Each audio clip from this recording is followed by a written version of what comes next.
Voulez-vous contribuer à notre chaîne? C'est facile. Le lien pour devenir un soutien sur Patreon se trouve dans la description. Abonnez-vous à notre chaîne, aimez et partagez nos vidéos avec vos amis. Et n'oubliez pas de laisser votre commentaire. De cette façon, vous nous aidez beaucoup à diffuser la parole de Dieu.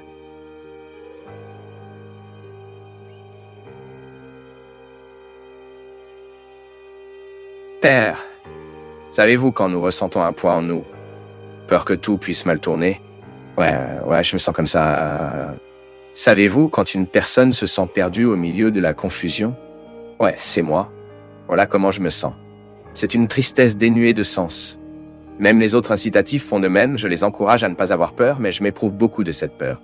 Je me sens prisonnier, et cela m'a dérangé. Cela m'a donné une grande angoisse. D'une manière ou d'une autre, nous nous incluons tous. Parce que, qui n'a pas à vivre ce défi quotidien? La vie est un défi quotidien. L'eau que vous avez prise hier n'est pas pour le siège d'aujourd'hui. La nourriture que vous avez mangée hier, bien sûr, il peut encore vous nourrir, mais vous devez renouveler la nourriture. Le sens de la vie est comme ça aussi. Je brise les règles des défauts pour que je commence à vivre sur les règles des vertus. J'ai la sensibilité, la simplicité d'identifier mes excès, ce qui fait de moi une personne difficile, et plus tôt je commencerai à travailler cela, plus il est grand de bénéficier, car il est bon pour nous de vivre la conversion. Nous sommes plus agréables, nous sommes plus heureux, nous sommes plus épanouis, parce que lorsque nous abandonnons ces excès, nous sommes encore plus beaux, car vous commencez à faire de la place pour grandir sur vous ce que les excès ne permettent pas. De nombreuses vertus ne grandissent pas en nous. C'est parce que les défauts étouffent le défaut. Il a un pouvoir ordinaire et absurde de l'étouffement quotidien. C'est comme celui qui est accro. Bien qu'il ne regarde pas dans le miroir et dit que cette dépendance me tue, il ne commence pas à se libérer. Il ne sert à rien de dire, Le psychomane doit se reconnaître comme un tueur de lui-même. Ce n'est qu'à partir du moment où il se reconnaît, il cesse de se suicider. Et cette dépendance qui est un poison ordinaire et cette personne, soudain, commence à réaliser de belles choses d'elle-même. Ce qui, jusque-là, ne réalisait pas. Car la dépendance ne permettait pas. Mon peuple, parfois, nous cultivons des habitudes nuisibles et nous ne nous accutons plus. Vous savez qu'un grand dommage humain que j'ai identifié est que les gens s'habituent à ce qu'ils ont mal. Ils s'adaptent à ce qui est mauvais. Ils ont perdu la capacité d'être indignés, comme je le disais. Parfois, vous ne pouvez pas recruter le meilleur en vous-même. Il est abattu, c'est tout. Ce n'est pas seulement votre problème, ma fille.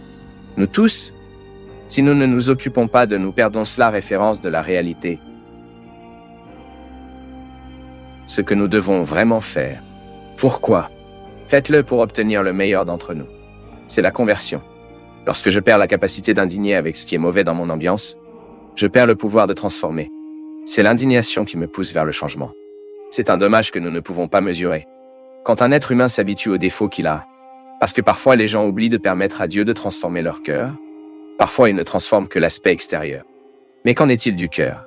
Qu'est-ce qui me fait l'un devant l'autre? Est-ce que cela me fait promouvoir l'autre dans l'amour, la tolérance? Parfois, les gens ne se regardent pas. Parfois, nous nourrissons un tempérament difficile et lourd. Et nous disons qu'il est converti ou est en train de conversion. Mais quel processus est-ce qui n'accélère pas notre simplicité, notre légèreté? Quelle conversion est-ce qui ne fait pas de moi une personne plus légère aux autres? Quelle conversion est-ce qui ne me fait pas sortir de l'arrogance? C'est le premier signe, mon peuple, qu'ils disent religieux, car c'est le fruit de la spiritualité en nous. Je ne me sens pas mieux que quiconque, je regarde les autres sans prétendre être meilleur qu'eux, tu sais. Si je suis un bon patron, c'est bien d'être difficile.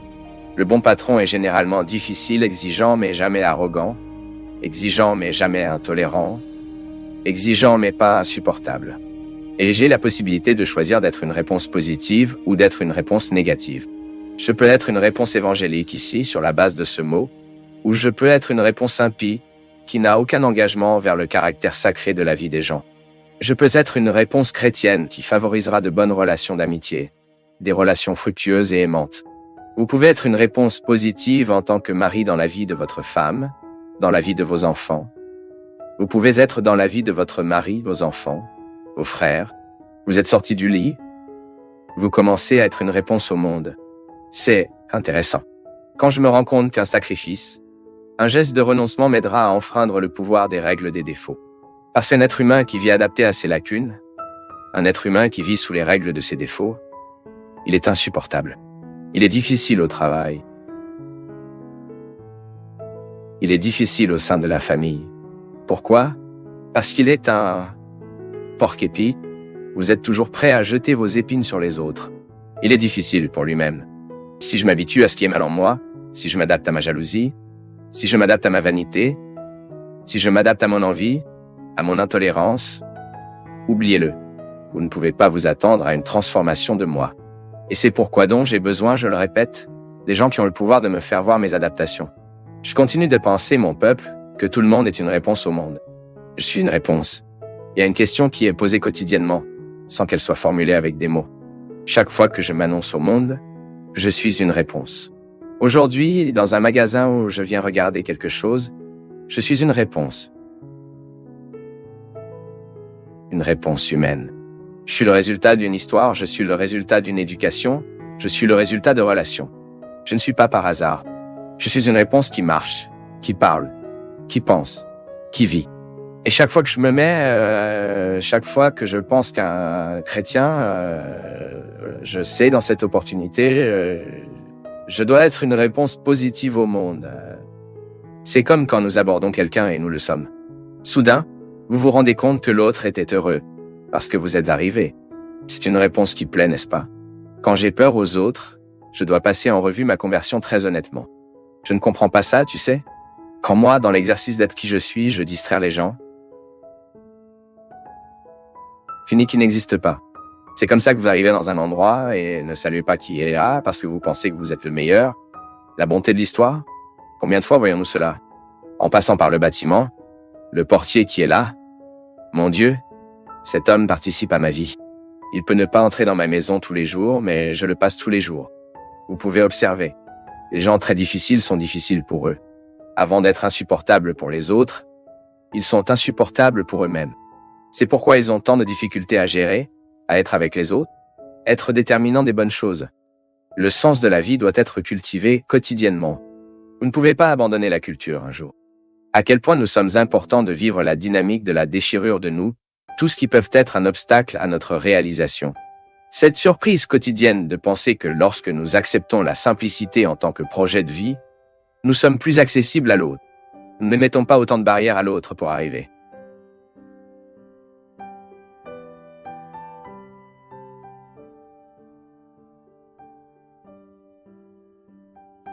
Père, je suis catholique. Et chaque fois que quelque chose de mauvais, un problème est sur le point de arriver, j'ai beaucoup rêvé de mon mari et dans le rêve, il me dit que mes enfants ont besoin de moi. Cette situation m'a beaucoup dérangé. J'aimerais savoir ce que vous en pensez. Nous devons parfois prendre des distances en ce qui concerne le rêve.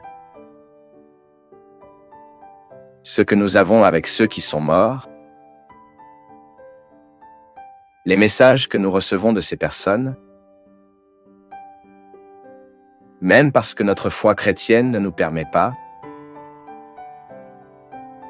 dans le contexte de ce que nous apprenons, de ce que nous savons, ce que l'Église nous enseigne, nous vivons la communion avec les saints.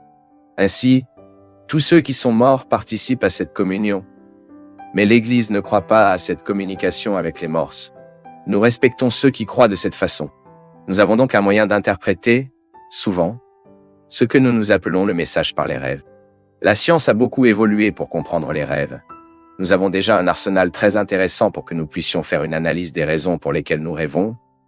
Pourquoi les réalités viennent à nous à travers des rêves, qui ne sont rien de moins que les révélations de l'inconscient. Que nous apprend la psychologie? Que lorsque nous dormons, notre inconscient devient plus actif, il commence à faire ressortir ce que nous ne pouvons pas dire consciemment et ne l'essayez même pas. Donc, souvent, le rêve est une voix de l'inconscient nous disant ce que nous disons souvent aussi. Vous, par exemple, savez que le père était extrêmement préoccupé par les enfants. Il est donc naturel que vous ayez des rêves dans lesquels il est inquiet. Ce sont des enregistrements que vous avez. La dame a assimilé son mari en tant qu'homme qui s'inquiétait toujours pour ses enfants. Je ne sais pas à quel point vous avez avec ses enfants, mais il se peut qu'à un moment donné de votre vie, vous l'avez assimilé. Il s'inquiète plus que moi. Alors maintenant, avec lui absent, c'est une façon dont vous devez vous dire ce que vous aimeriez entendre. Je le répète, nous respectons ceux qui croient différents, ceux qui croient en cette communication. Mais comme nous ne le croyons pas, nous pouvons également comprendre ces rêves comme des signes qui nous aident à penser à notre posture. Ce que nous ne pouvons pas faire, c'est leur permettre de déterminer notre réalité. Alors parce que j'ai rêvé, disons que mon père est mort dans un moment de souffrance et de temps en temps, ces rêves me viennent à l'esprit, mon père à l'agonie. Comme cela m'est souvent arrivé, je dis quelque chose qui est vraiment arrivé à moi. Mon père est mort et j'ai vu mon père mourir. Mon père avait-il est mort d'une embolie pulmonaire, d'une horrible insuffisance respiratoire. Et j'étais à côté. L'agonie de mon père était donc très marquée sur moi. Et bien sûr, ce record de voir mon père passer dans cette agonie a été enregistré en moi pendant de nombreuses années. Donc, de temps en temps, j'avais des rêves. Prier pour ceux qui sont morts est une chose. Maintenant, nous créons des situations pour que nous puissions, parce que puis-je changer dans la réalité de mon père, mais malheureusement, parce que j'ai des dossiers de cette mort qui sont restés dans mon inconscient. Quand je dors, pendant que je suis éveillé, je peux même contrôler. Je n'y pense pas maintenant.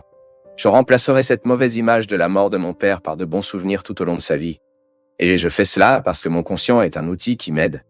Le conscient, cette réalité que je suis maintenant, je suis conscient de mon moment. J'ai donc toutes les ressources de cette conscience.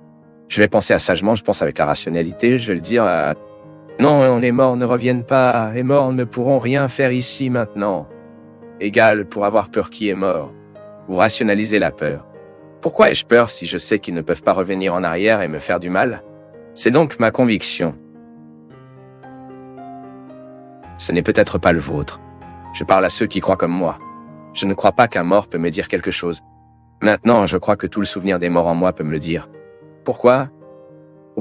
Parce que c'est un record inconscient. L'autre ne meurt pas complètement. C'est en nous à travers les souvenirs, le désir, l'amour que nous aimons. Alors je vais la voir. Alors au moment où je dors, je perds ce contrôle. Je dis généralement qu'à l'aube, je perds 70% de mon intelligence. Car parfois je me réveille et je pense que chaque non-sens, chaque absurde, que je ne pense pas tout au long de ma journée. Pourquoi? Il semble que je suis en fragilité, que la nuit, à l'aube, je suis à dawn, les problèmes deviennent beaucoup plus importants qu'eux. C'est pourquoi nous devons bien gérer ces moments. Puis bien, quand je dors, je perds ce contrôle. Donc mon inconscient jette tout ce qui y est stocké. Alors, les souvenirs que j'ai de mon père datant de ce retour d'agonie. Et parfois, seul le temps nous corrige, Donna Maria. Alors soyez silencieux. Demandez à Dieu de rendre l'inconscient de la dame jettera tout ce qui a été mal résolu ou bien résolu, que nous gardons tout, de sorte que progressivement cette présence de son mari dans la vie de la dame devient naturelle, devient un beau désir, cela ne provoquera plus ces inconforts. Et je sais exactement de quoi vous parlez, parce que j'ai vécu beaucoup dans ma vie, avec la mort de mon père, puis avec la mort de ma sœur. Nous avons donc perdu quelqu'un qui est très proche de nous. Ces dossiers le sont. Je fais face à ça maintenant avec la mort de Cléo. De temps en temps, j'ai de beaux rêves avec elle. Mais de temps en temps, j'ai des rêves horribles. Dans cette triste expérience que je devais être le dernier jour de la vie. Il mourant. Et puis être là dans cet réel reconnaissant son corps. Bien sûr, cela est traumatisant pour nous.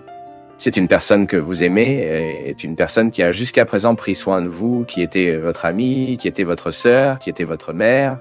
Nous ne savons pas ce que l'autre devient pour nous au moment où nous aimons. Il devient grand en nous. Donc aujourd'hui, j'ai aussi à plusieurs reprises éveillé au milieu de la nuit avec des cauchemars sombres avec Cléo. Mais je suis conscient que ce ne soit pas Cléo qui me donne des messages, tu sais. Parce que je crois en la générosité divine. Je crois en l'amour divin qui a déjà accueilli Cléo. Je crois vraiment à la profonde pitié de Dieu. En regardant la vie qu'elle vivait, la femme qu'elle était, je ne doute pas qu'elle est déjà dans l'éternité en profitant le meilleur. Tout ce que ma foi me promet, je crois qu'elle reçoit là-bas. Alors je rationalise et pense que c'est un record, ce n'est pas elle en moi, ce n'est pas qu'elle veut me dire ça. Non, c'est moi que j'ai ici maintenant que gérer ce chagrin avec tout le poids de ses souvenirs. Parce que notre erreur est de penser que l'autre nous dise cela. Ah, j'ai ces rêves avec mon mari parce qu'il est dans un très mauvais endroit, ou que j'ai ces rêves avec mon mari parce qu'une très mauvaise chose arrivera à mes enfants et il m'avertit. De mauvaises choses à nos enfants se produisent même lorsque personne ne nous avertit. Et quelle prétention est-ce que nous pouvons souvent empêcher la vie de se produire? Quelle garantie avons-nous que nous serons en vie la semaine prochaine? C'est une affirmation idiote. Ce que nous devons faire, c'est prier quotidiennement et demander à Dieu de nous aider. Il nous clarifie, afin que nous ayons la sagesse de prendre les meilleures décisions. Les décisions qui nous apporteront la santé, ce qui nous apportera la vie, qui nous produira des dangers. Que nous devons demander. Donc le rêve, c'est un record qui m'appartient? Ce n'est pas l'autre qui me donne un message à travers les rêves. Je répète. Vous avez le droit de penser différemment de moi. Vous avez le droit de croire différent de moi. C'est comme ça que je crois. C'est la perspective que le christianisme me donne. Le catholicisme, d'une manière spéciale. Le catholicisme me le dit. Je vous dis ce que l'Église nous enseigne. Que les rêves, conformes à la science, sont des enregistrements de l'inconscient. Ce sont des messages que notre inconscient nous envoie. D'accord, vous pouvez donner à ce rêve une dimension mystique, mais cela ne peut jamais lui permettre d'être une détermination de celui qui est mort au cours de votre vie. L'autre n'a donc pas cette possibilité de le faire. Je crois que lorsque nous commençons à étudier humainement nos phénomènes, nous avons tendance à mieux résoudre les choses. J'ai très peur lorsque les problèmes humains sont traités surnaturellement, étant si naturels en nous. Ce sera toujours un danger pour traiter les problèmes humains surnaturellement. Pourquoi? Parce que nous abandonnons les ressources humaines qui nous sont favorables, y compris la science, la psychologie, nous aidant à comprendre le sens des rêves dans nos vies. Sinon, nous devenons un petit sorcier, non? Nous donnerons un sens surnaturel à ce qui n'est pas surnaturel. Nous avons un profond respect pour les réalités surnaturelles, mais nous devons également respecter les réalités naturelles. Je pense que c'est une façon très intelligente de vivre une foi incarnée, hein?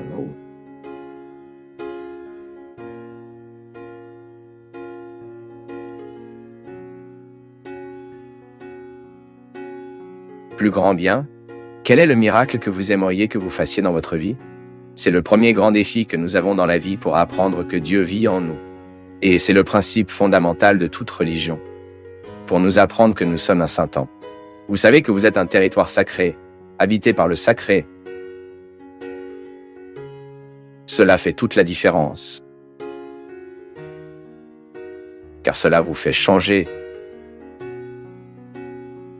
ce que vous ressentez. Vous êtes-vous déjà arrêté pour réfléchir? Que nous nous trompons souvent dans la vie ou que nous ne pouvons pas atteindre nos objectifs, c'est parce que nous nous trompons. Combien de fois avez-vous regardé avec vous-même? Combien de fois avez-vous pu croire en vos rêves? Combien de fois dans cette vie avez-vous permis au pire de l'autre de vivre en vous? Parce que malheureusement, vous vous êtes assumé comme ça en tant que territoire et l'autre fait ce qu'il veut. Combien de fois dans la vie avez-vous souffert précisément parce que vous avez été durement trahi? Lorsque vous êtes trahi, si vous fait vraiment mal, c'est cette identité. Oh mon Dieu, je veux être unique. Je veux recevoir la valeur que je mérite. Je ne veux pas que mon identité soit banalisée. La trahison n'est rien de plus. Rien de moins que de trahir le sens de l'autre dans votre vie, n'est-ce pas? Et c'est la reprise de la possession, mon peuple. Croire en Jésus, c'est que vous vivez le défi quotidien de vous attraper cette partie qui vous convient. C'est à lui, mais c'est en toi. Jésus a laissé une partie précieuse de lui en vous. Et nous, dans le défi de vivre ces jours-ci, où les gens sont si banalisés, où les gens sont si facilement trompés, nous avons besoin de tous les jours. Le matin, regarde dans les miroirs, où nous la réfléchissons. À l'intérieur se trouve Dieu. Et il n'y a rien dans cette vie.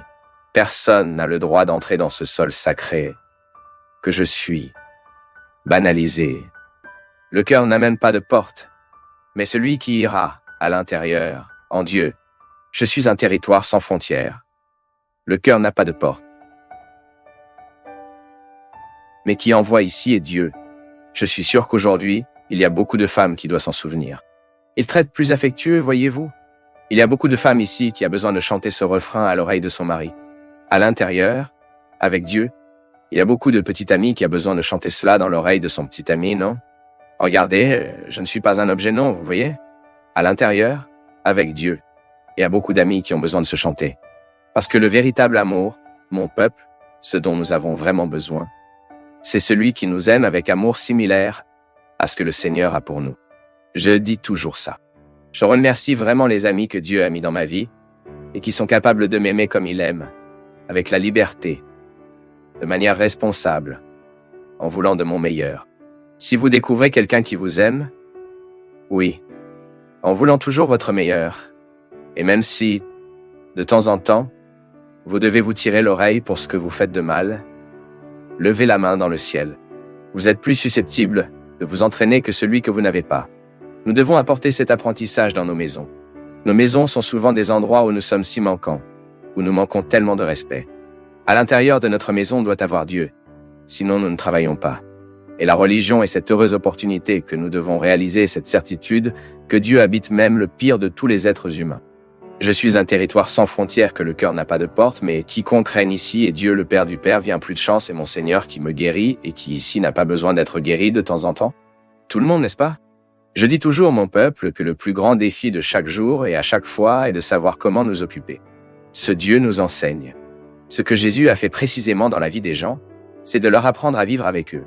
Parce que nous ne pouvons travailler que dans la vie car nous pouvons vivre avec nous-mêmes, que nous sommes conscients de nos défauts, de nos limites, de nos possibilités, à partir du moment où nous savons comment articuler qui nous sommes, s'il vous plaît, pour pouvoir surmonter vos faiblesses, afin que vous puissiez travailler, car seulement pour cela que Dieu vous a mis dans le monde, travailler, être heureux, pouvoir aimer et être aimé, atteindre vos objectifs, et c'est pourquoi cela vaut la peine de se convertir.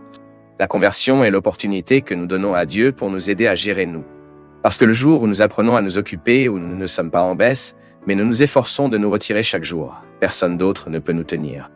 C'est l'action de Dieu dans la mienne et votre vie. C'est le miracle que nous demanderons à Dieu chaque jour. Aujourd'hui, donnez-moi des conditions pour m'occuper de moi-même, monsieur. Parce que si je m'occupe bien de moi, je suis capable de mieux aimer ceux de mon côté. Je suis en mesure de commencer mes voix au moment de mon échec. Chante avec moi, mon peuple! Et chaque fois que vous ressentez la tentation de vous discréditer, chaque fois, allez-vous obtenir votre meilleure partie ou vous contentez-vous de ce que vous avez déjà pensé de vous? Allez-vous obtenir du courage ou vous installer dans votre faiblesse? Vous allez faire vos rêves ou vous contenter des cauchemars? Vous êtes né pour la victoire. Et Dieu veut vous enrober toutes les bénédictions, de toutes les grâces, afin que vous puissiez proclamer cette victoire dans votre vie. Plus de paresseux. L'Asie ne vient pas dans le ciel, voyez-vous. Le plus que vous obtiendrez est de servir du café dans la salle du purgatoire. Maintenant, je te regarde d'ici et je ne pense pas que tu sois né si peu. Vous êtes né dans le ciel. Le ciel est votre meilleur. J'ai tort? Alors jetez un œil à qui est à vos côtés et dis comme ça. Honte à toi. Allez faire de votre mieux. Ne soyez pas satisfait de votre pire partie. Allez obtenir votre meilleure partie. Parce que vous pouvez tous, celui que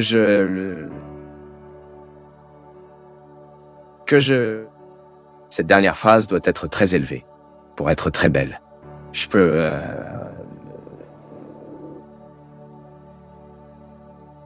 C'est tellement bon que nous pouvons dire ça, non? Lorsque les autres parlent comme celui-ci, vous pouvez gagner ceci et vous dites « Je peux ». Ah, c'est trop bon. Juste pour cela, cela vaut la peine d'être vécu. Mes employés, donc, vous vous mettez au défi afin de ne pas laisser le médicament supprimer votre courage, de ne pas laisser le médicament enlever votre immédiat, afin de ne laisser personne venir immédiatement. Que vous pouvez continuer. Puissiez-vous avoir le droit de dire cela. Faites un sacré effort. Ma vie n'est pas une blague, mais je peux... Courage! Qui aime les gens découragés et les diables? C'est pourquoi il est si facile de servir le diable, car ce qui est découragé dans ce monde, découragés d'eux-mêmes, sont des gens comme ça. Vous savez ce que le médicament fait de nous, non? Supprimer notre courage pour dire non. Une personne addictive, et j'ai suivi beaucoup de gens comme ça, c'est celui qui n'est plus en mesure de choisir la meilleure partie, parce qu'un être humain n'est pas possible dans un état de conscience. Sachant tout le mal qui craque, par exemple, que la cocaïne fait dans la vie d'une personne, qu'elle apporte ici. Par conséquent, il est révisé, protégez-vous, afin que rien de ce qui est diabolique aujourd'hui ait de la place pour grandir en vous. Et que vous pouvez continuer. Je peux. Quand quelqu'un vous demande, puis, comment va la vie? Vous aurez cette tension et... Non. Vous répondez, et regardez. Je suis dans le combat. Mais je peux...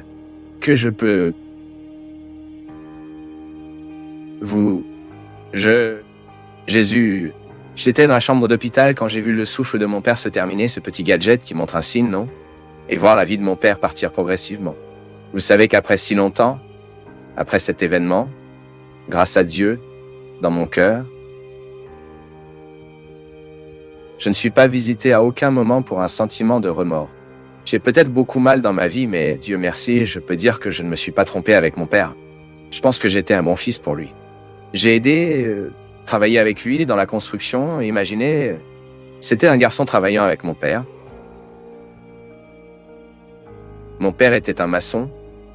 Je revais le sable dans la construction. C'était un désastre, mais il m'a aidé à me sentir utile. J'ai vu mon père dans des situations difficiles, lorsque l'alcool a pris le dessus sur son cœur. Aussi dur que de le voir mourir, il devait le récupérer une fois dans la gouttière tombée. J'ai réussi à rentrer chez moi. Quoi qu'il en soit, vous aimez plonger dans les mystères de l'autre, vous voyez le temps de passer. Et en même temps, vous ne perdez pas l'enthousiasme que vous avez pour cela. Je pense que le véritable amour est celui qui maintient l'enthousiasme jusqu'à la fin. Le même amour que j'ai eu pour mon père quand je l'ai vu plein de services publics, de travailler, de prendre soin de gérer notre maison, était le même amour que moi au moment où je l'ai vu tomber. Aucune force pour sortir de leur propre dépendance. Comprendre que la vie est ce processus qui n'a aucun moyen d'être différent et qui est très bon lorsque nous pouvons supporter la difficulté du moment sans jeter la personne, afin que le désir soit silencieux, comme le manque mon père dans mon père vit.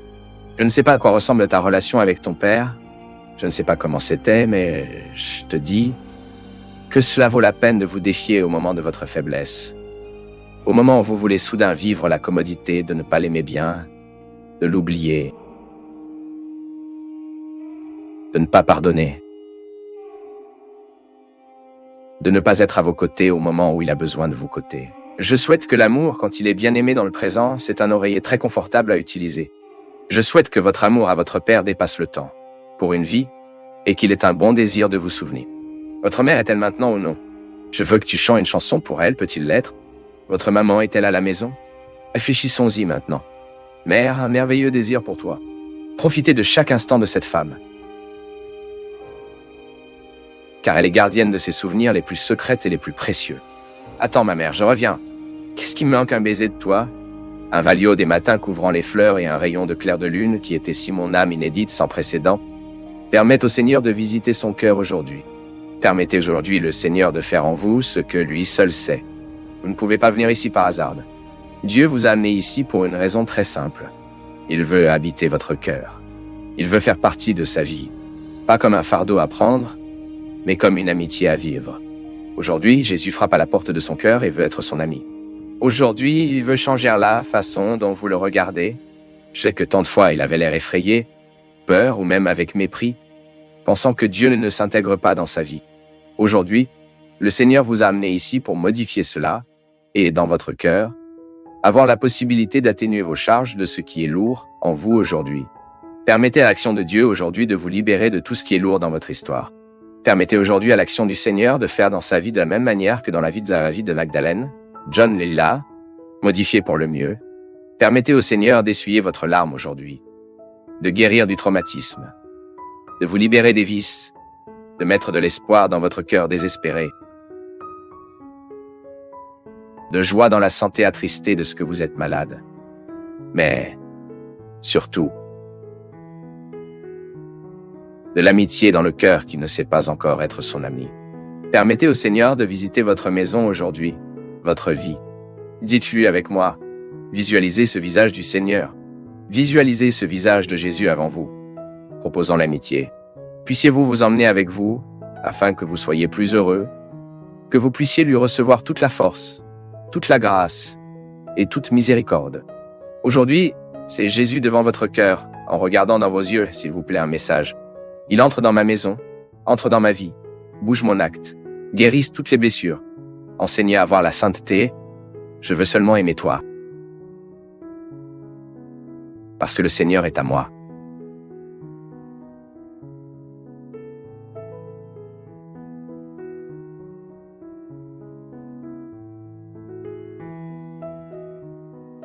Pour nous du Path of Faith, c'est toujours une joie d'être avec vous en ce moment.